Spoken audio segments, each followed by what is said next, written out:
بسم الله الرحمن الرحيم. واعلموا أنما غنمتم من شيء فأن لله خمسه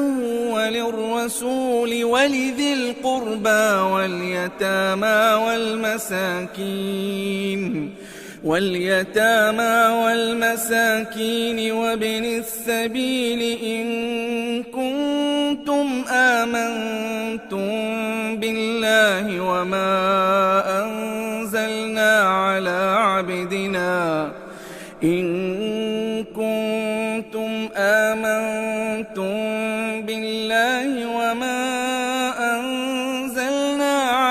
عبدنا يوم الفرقان يوم التقى الجمعان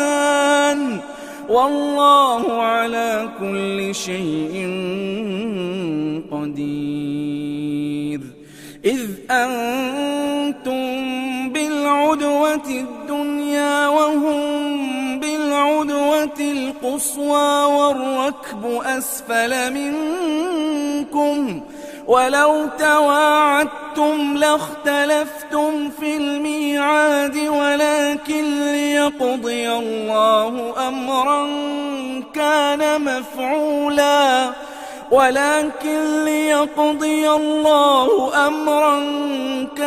مفعولا ليهلك من هلك عن بينة ويحيى من حي عن بينة وإن الله لسميع عليم. إذ يريكهم الله في منامك قليلا ولو أراكهم كثيرا لفشلتم ولتنازعتم في الأمر ولكن الله سلم إنه عليم بذات الصدور. وإذ يريكموهم إذ التقيتم في أعينكم قليلا ويقللكم في أعينهم ليقضي الله أمرا كان مفعولا وإلى الله ترجع الأمور. يا أيها الذين آمنوا إذا لقيتم فئة فاثبتوا واذكروا الله كثيرا لعلكم تفلحون.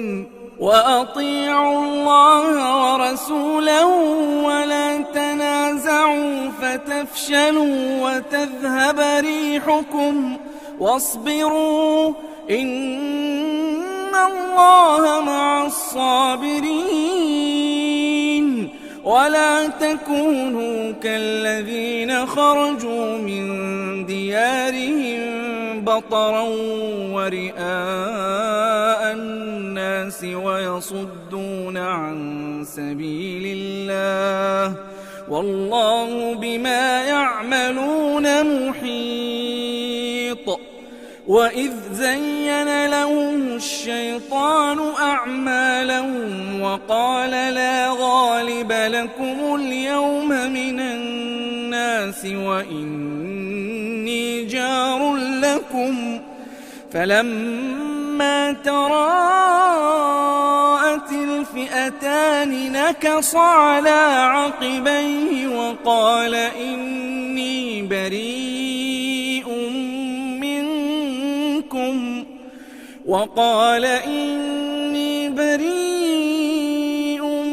منكم إني أرى ما لا ترون إني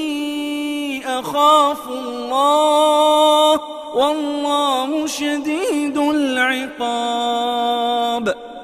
إذ يقول المنافقون والذين في قلوبهم مرض غر هؤلاء دينهم ومن يتوكل على الله فإن الله عزيز حكيم. ولو ترى إذ يتوفى الذين كفروا الملائكة يضربون وجوههم وأدبارهم وذوقوا عذاب الحريق ذلك بما قدمت أيديكم وأن الله ليس بظلام للعبيد كدأب آل فرعون والذين من قبلهم كفروا بآيات الله فأخذهم الله بذنوبهم إن الله قوي شديد العقاب ذلك بأن الله لم يك مغيرا نعمة أنعمها على قوم حتى يغيروا ما بأنفسهم وأن الله سميع عليم كدأب آل فرعون والذين من قبلهم كذبوا بآيات ربهم فأهلكناهم بذنوبهم وأغرقنا آل فرعون وكل كانوا ظالمين إن شر الدواب عند الله الذين كفروا فهم لا يؤمنون الذين عاهدت منهم ثم ينقضون عهدهم في كل مرة وهم لا يتقون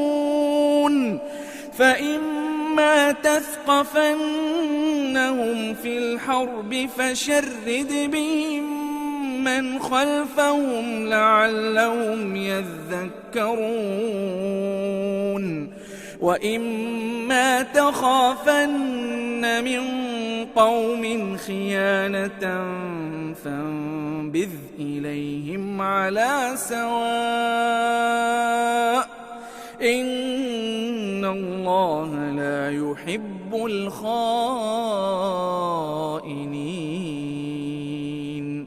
ولا يحسبن الذين كفروا سبقوا إنهم لا يعجزون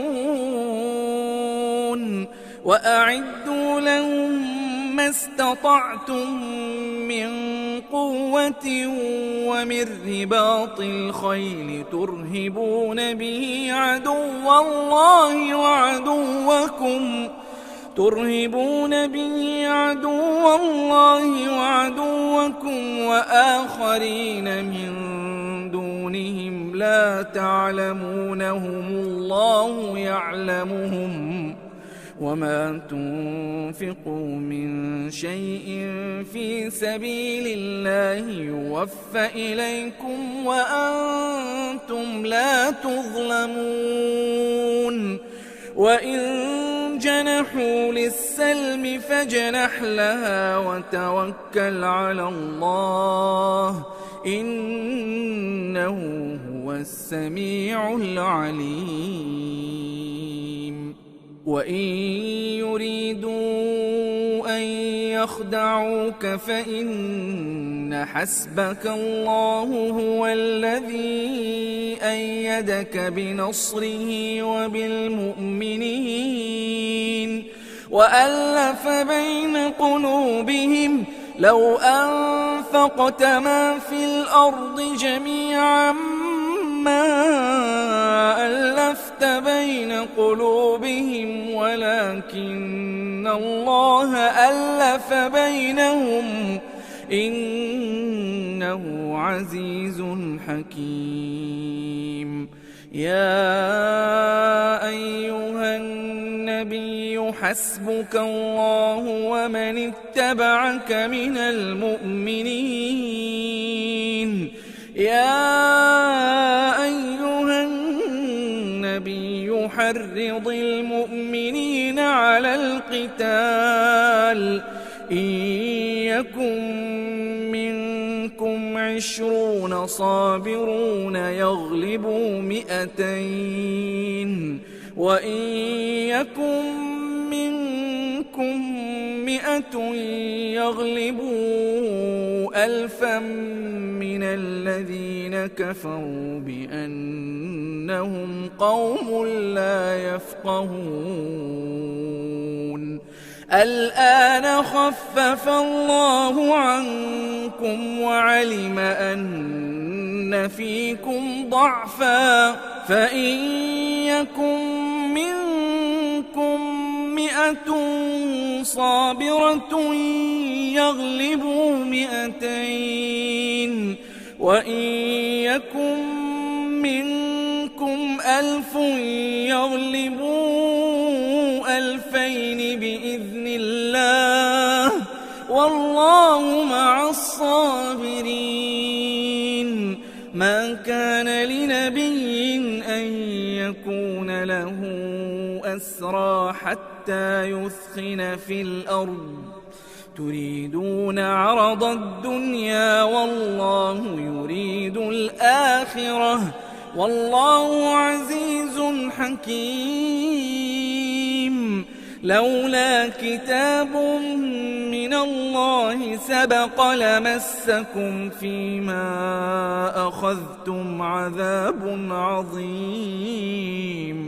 فكلوا مما غنمتم حلالا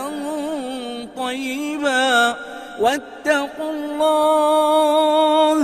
إن الله غفور رحيم يا أيها النبي قل لمن في أيديكم من الأسرى إن يعلم الله في قلوبكم خيرا يؤتكم خيرا مما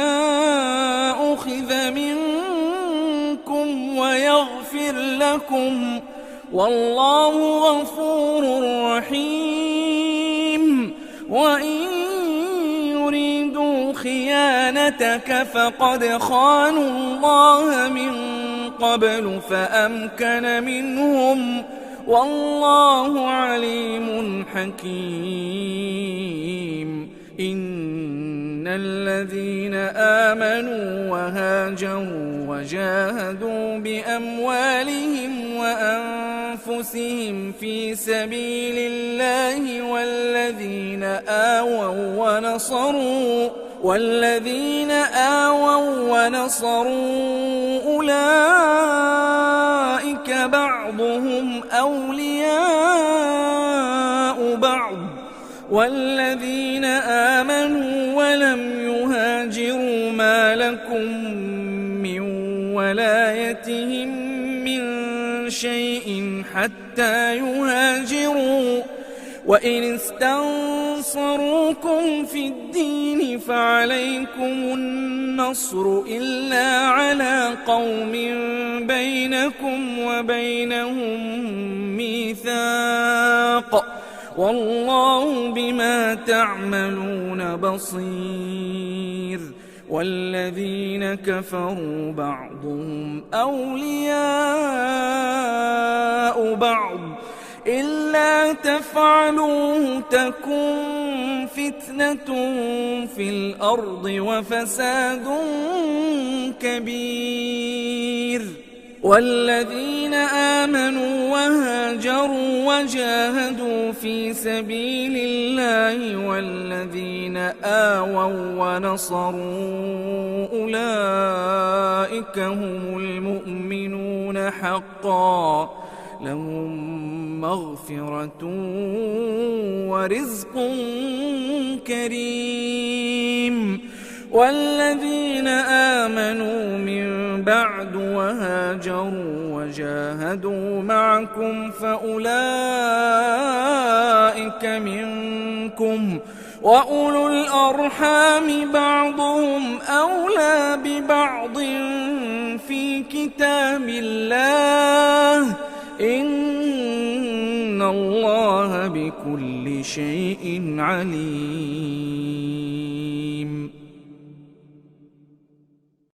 أعوذ بالله السميع العليم من الشيطان الرجيم. براءة من الله ورسوله إلى الذين عاهدتم من المشركين فسيحوا في الأرض 4 أشهر واعلموا أنكم غير معجز الله وأن الله مخزي الكافرين. وأذان من الله ورسوله إلى الناس يوم الحج الأكبر أن الله بريء من المشركين ورسوله فإن تبتم فهو خير لكم وإن توليتم فاعلموا أنكم غير معجز الله وبشر الذين كفروا بعذاب أليم. إلا الذين عاهدتم من المشركين ثم لم ينقصوكم شيئا ولم يظاهروا عليكم أحدا فأتموا إليهم عهدهم إلى مدتهم إن الله يحب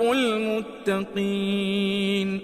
فإذا انسلخ الأشهر الحرم فاقتلوا المشركين حيث وجدتموهم وخذوهم واحصروهم واقعدوا لهم كل مرصد فإن تابوا وأقاموا الصلاة وآتوا الزكاة فخلوا سبيلهم إن الله غفور رحيم. وإن أحد من المشركين استجارك فأجره حتى يسمع كلام الله ثم أبلغه مأمنه ذلك بأنهم قوم لا يعلمون.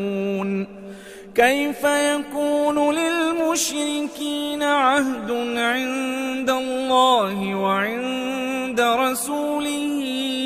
إلا الذين عاهدتم عند المسجد الحرام فما استقاموا لكم فاستقيموا لهم إن الله يحب المتقين. كيف وإن يظهروا عليكم لا يرقبوا فيكم إلا ولا ذمة يرضونكم بأفواههم وتأبى قلوبهم وأكثرهم فاسقون. اشتروا بآيات الله ثمنا قليلا فصدوا عن سبيله إنهم ساء ما كانوا يعملون. لا يرقبون في مؤمن إلا ولا ذمة وأولئك هم المعتدون. فإن تابوا وأقاموا الصلاة وآتوا الزكاة فإخوانكم في الدين ونفصل الآيات لقوم يعلمون. وإن نكثوا أيمانهم من بعد عهدهم وطعنوا في دينكم فقاتلوا أئمة الكفر إنهم لا أيمان لهم لعلهم ينتهون.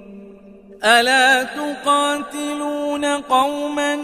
نكثوا أيمانهم وهموا بإخراج الرسول وهم بدؤوكم أول مرة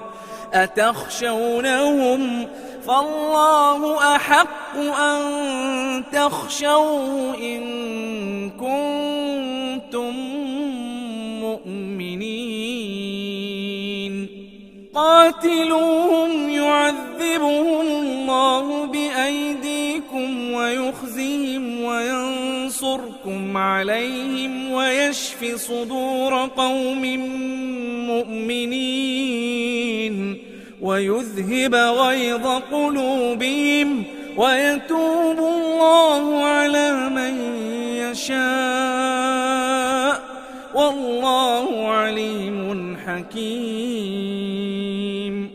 أم حسبتم أن تتركوا ولما يعلم الله الذين جاهدوا منكم ولم يتخذوا من دون الله ولا رسوله ولا المؤمنين وليجة والله خبير بما تعملون ما كان للمشركين أن يعمروا مساجد الله شاهدين على أنفسهم بالكفر أولئك حبطت أعمالهم وفي النار هم خالدون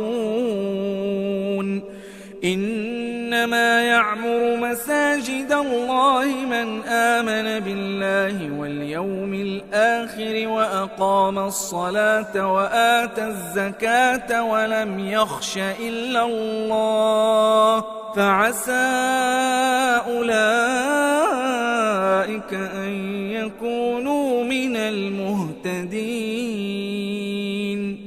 أجعلتم سقاية الحاج وعمارة المسجد الحرام كمن آمن بالله واليوم الآخر وجاهد في سبيل الله لا يستوون عند الله والله لا يهدي القوم الظالمين الذين آمنوا وهاجروا وجاهدوا في سبيل الله بأموالهم وأنفسهم أعظم درجة عند الله وأولئك هم الفائزون يبشرهم ربهم برحمة منه ورضوان وجنات لهم فيها نعيم مقيم خالدين فيها أبدا إن الله عنده أجر عظيم يا أيها الذين آمنوا لا تتخذوا آباءكم وإخوانكم أولياء إن استحبوا الكفر على الإيمان ومن يتولهم منكم فأولئك هم الظالمون قل إن كان آباؤكم وأبناؤكم وإخوانكم وأزواجكم وعشيرتكم وأموال اقترفتموها وتجارة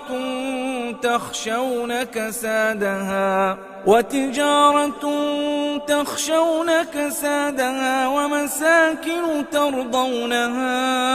أحب إليكم من الله ورسوله وجهاد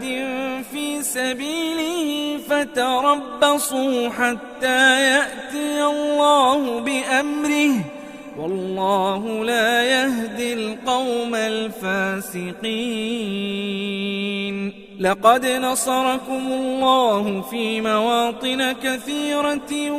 ويوم حنين إذ أعجبتكم كثرتكم فلم تغن عنكم شيئا وضاقت عليكم الأرض بما رحبت ثم وليتم مدبرين ثم أنزل الله سكينته على رسوله وعلى المؤمنين وأنزل جنودا لم تروها وعذب الذين كفروا وذلك جزاء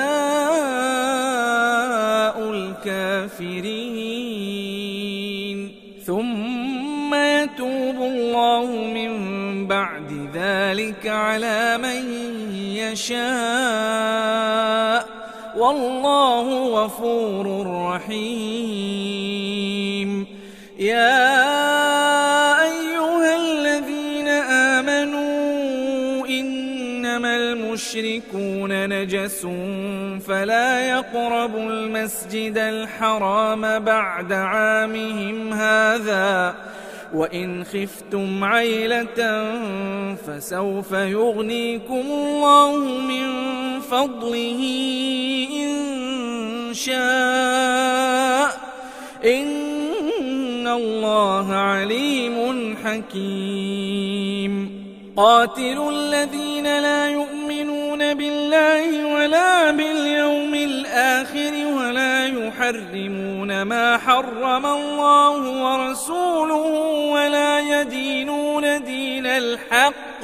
ولا يحرمون ما حرم الله ورسوله ولا يدينون دين الحق من الذين أوتوا الكتاب حتى يعطوا الجزية عن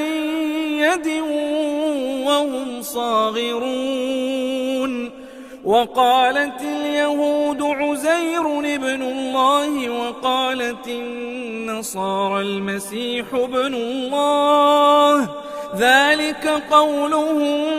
بأفواههم يضاهئون قول الذين كفروا من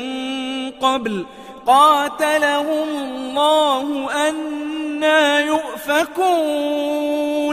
اتخذوا أحبارهم ورهبانهم أربابا من دون الله والمسيح ابن مريم وما أمروا إلا ليعبدوا إلها واحدا لا إله إلا هو سبحانه عما يشركون يريدون أن يطفئوا نور الله بأفواههم ويأبى الله إلا أن يتم نوره ولو كره الكافرون هو الذي أرسل رسوله بالهدى ودين الحق ليظهره على الدين كله ولو كره المشركون يا أيها الذين آمنوا إن كثيرا من الأحبار والرهبان ليأكلون أموال الناس بالباطل ويصدون عن سبيل الله والذين يكنزون الذهب والفضة ولا ينفقونها في سبيل الله فبشرهم بعذاب أليم يوم يحمى عليها في نار جهنم فتكوى بها جباههم وجنوبهم وظهورهم هذا ما كنزتم لأنفسكم فذوقوا ما كنتم تكنزون إن عدة الشهور عند الله 12 شهرا في كتاب الله يوم خلق السماوات والأرض منها 4 حرم ذلك الدين القيم فلا تظلموا فيهن أنفسكم وقاتلوا المشركين كافة كما يقاتلونكم كافة واعلموا أن الله مع المتقين إنما النسيء زيادة في الكفر يضل به الذين كفروا يحلونه عاما ويحرمونه عاما ليواطئوا عدة ما حرم الله فيحلوا ما حرم الله زين لهم سوء أعمالهم والله لا يهدي القوم الكافرين يا أيها الذين آمنوا ما لكم إذا قيل لكم انفروا في سبيل الله اثاقلتم إلى الأرض أرضيتم بالحياة الدنيا من الآخرة فما متاع الحياة الدنيا في الآخرة إلا قليل إلا تنفروا يعذبكم عذابا أليما ويستبدل قوما غيركم ولا تضروه شيئا والله على كل شيء قدير إلا تنصروه فقد نصره الله إذ أخرجه الذين كفروا ثاني اثنين إذ هما في الغار إذ يقول لصاحبه لا تحزن إن الله معنا فأنزل الله سكينته عليه وأيده بجنود لم تروها وجعل كلمة الذين كفروا السفلى وكلمة الله هي العليا والله عزيز حكيم انفروا خفافا وثقالا وجاهدوا بأموالكم وأنفسكم في سبيل الله ذلكم خير لكم إن كنتم تعلمون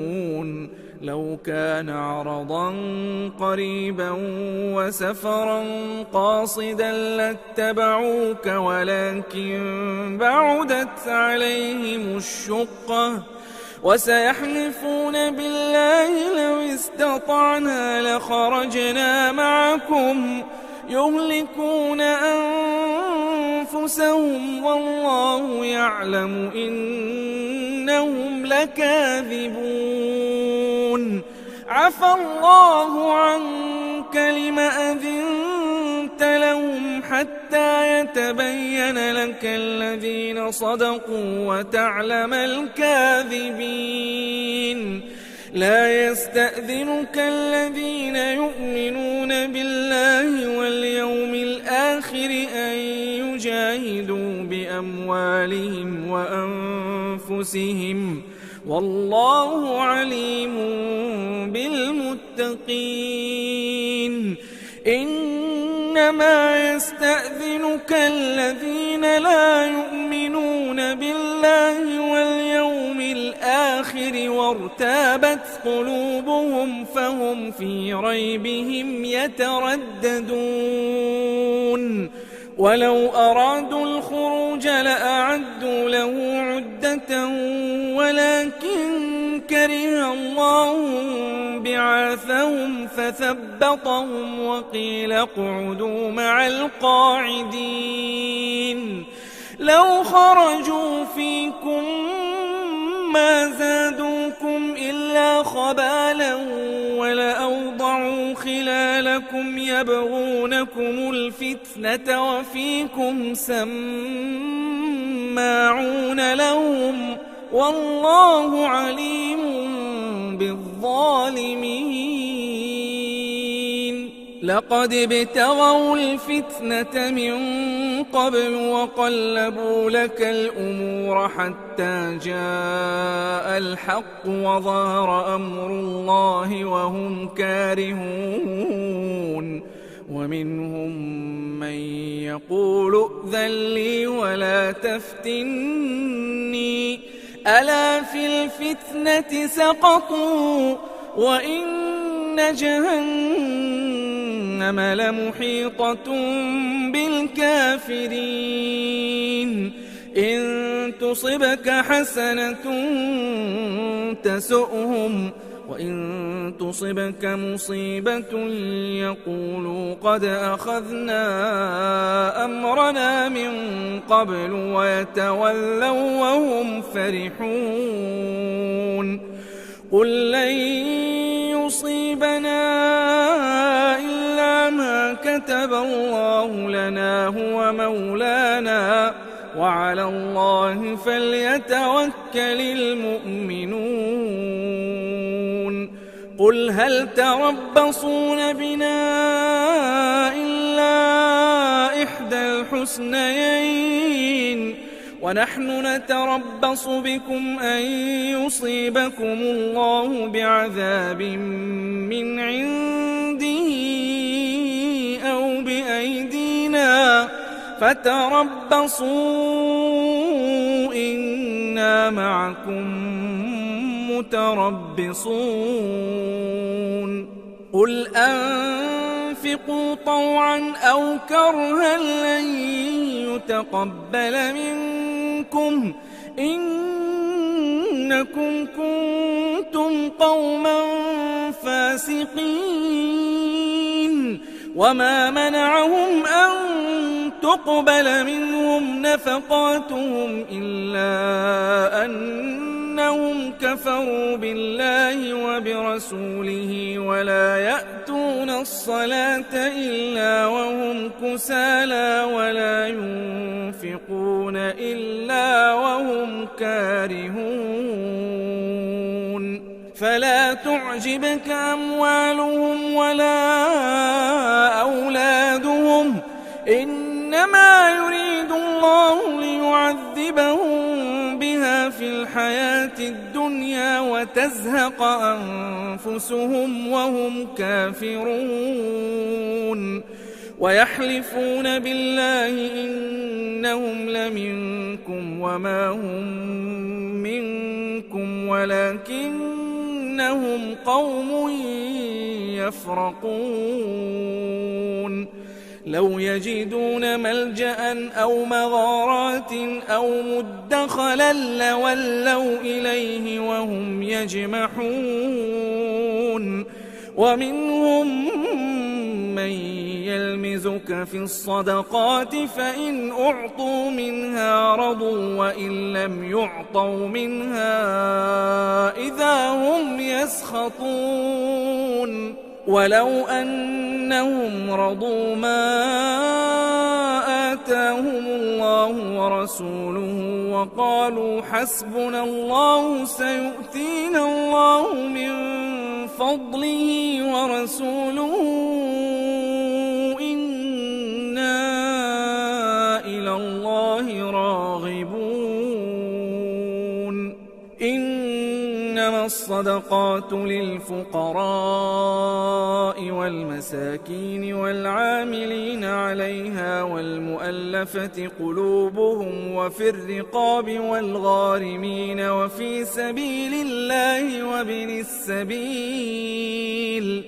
فريضة من الله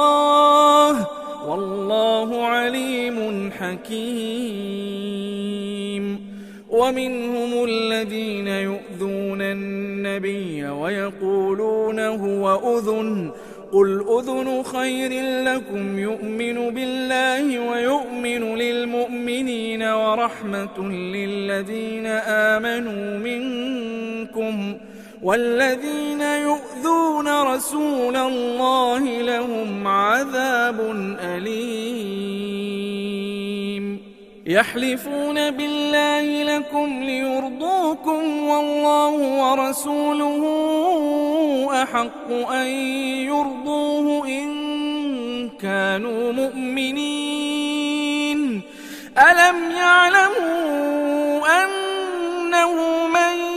يحادد الله ورسوله فأن له نار جهنم خالدا فيها ذلك الخزي العظيم يحذر المنافقون أن تنزل عليهم سورة تنبئهم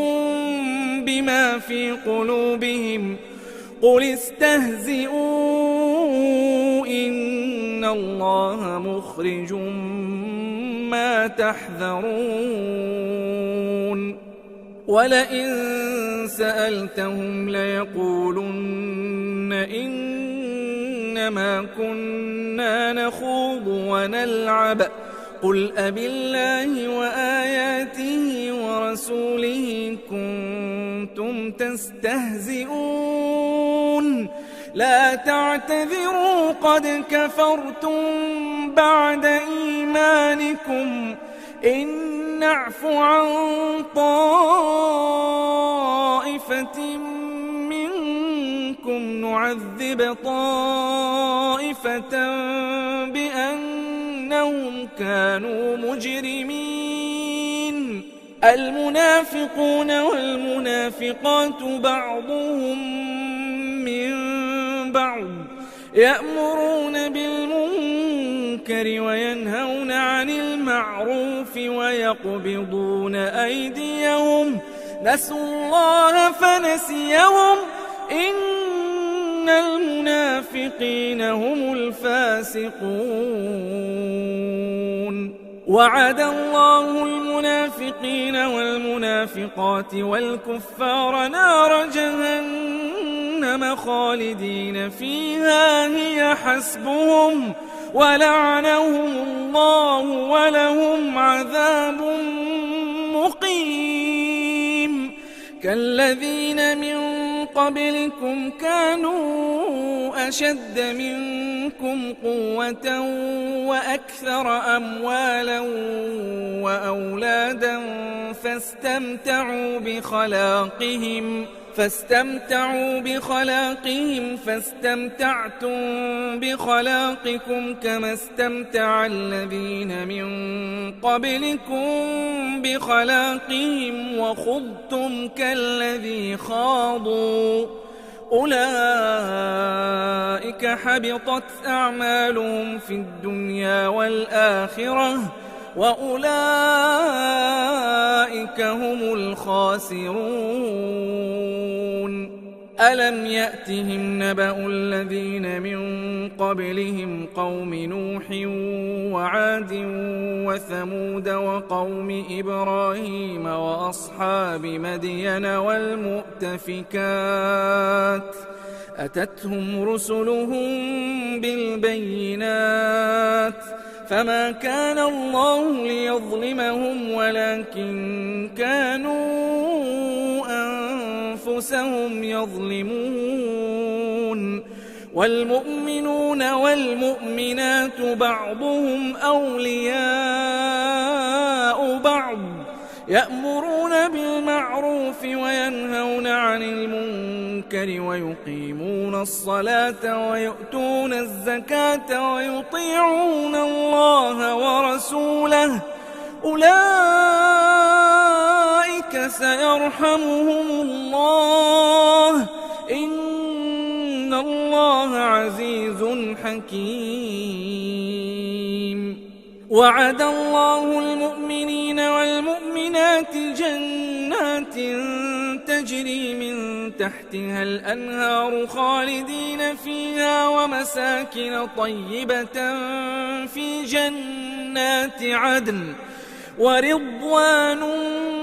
من الله أكبر ذلك هو الفوز العظيم. يا أيها النبي جاهد الكفار والمنافقين واغلظ عليهم ومأواهم جهنم وبئس المصير. يحلفون بالله ما قالوا ولقد قالوا كلمة الكفر وكفروا بعد إسلامهم وهموا بما لم ينالوا وما نقموا إلا أن أغناهم الله ورسوله من فضله فإن يتوبوا يك خيرا لهم وإن يتولوا يعذبهم الله عذابا أليما في الدنيا والآخرة وما لهم في الأرض من ولي ولا نصير. ومنهم من عاهد الله لئن آتانا من فضله لنصدقن ولنكونن من الصالحين فلما آتاهم من فضله بخلوا به وتولوا وهم معرضون فأعقبهم نفاقا في قلوبهم إلى يوم يلقونه بما أخلفوا الله ما وعدوه وبما كانوا يكذبون. ألم يعلموا أن الله يعلم سرهم ونجواهم وأن الله علام الغيوب. الذين يلمزون المطوعين من المؤمنين في الصدقات والذين لا يجدون إلا جهدهم فيسخرون منهم سخر الله منهم ولهم عذاب أليم. استغفر لهم أو لا تستغفر لهم إن تستغفر لهم 70 مرة فلن يغفر الله لهم ذلك بأنهم كفروا بالله ورسوله والله لا يهدي القوم الفاسقين. فرح المخلفون بمقعدهم خلاف رسول الله وكرهوا أن يجاهدوا بأموالهم وأنفسهم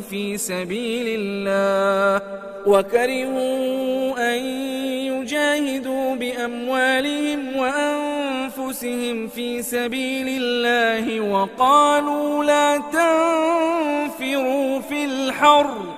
قل نار جهنم أشد حرا لو كانوا يفقهون. فليضحكوا قليلا وليبكوا كثيرا جزاء بما كانوا يكسبون. فإن رجعك الله إلى طائفة منهم فاستأذنوك للخروج فقل لن تخرجوا معي أبدا ولن تقاتلوا معي عدوا إنكم رضيتم بالقعود أول مرة فاقعدوا مع الخالفين. ولا تصل على أحد منهم مات أبدا ولا تقم على قبره إنهم كفروا بالله ورسوله وماتوا وهم فاسقون. ولا تعجبك أموالهم وأولادهم إنما يريد الله أن يعذبهم بها في الدنيا الدنيا وتزهق أنفسهم وهم كافرون وإذا أنزلت سورة أن آمنوا بالله وجاهدوا مع رسوله استأذنك أولو الطول منهم وقالوا ذرنا نكن مع القاعدين رضوا بأن يكونوا مع الخوالف وطبع على قلوبهم فهم لا يفقهون لكن الرسول والذين آمنوا معه جاهدوا بأموالهم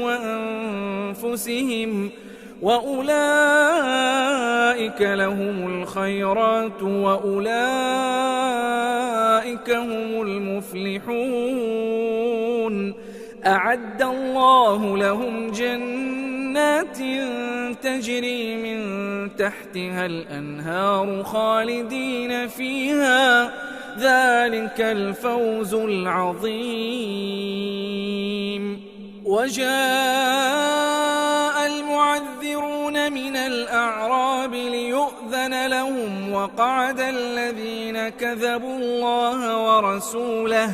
سيصيب الذين كفروا منهم عذاب أليم ليس على الضعفاء ولا على المرضى ولا على الذين لا يجدون ما ينفقون حرج إذا نصحوا لله ورسوله ما على المحسنين من سبيل والله غفور رحيم ولا على الذين إذا ما أتوك لتحملهم قلت لا أجد ما أحملكم عليه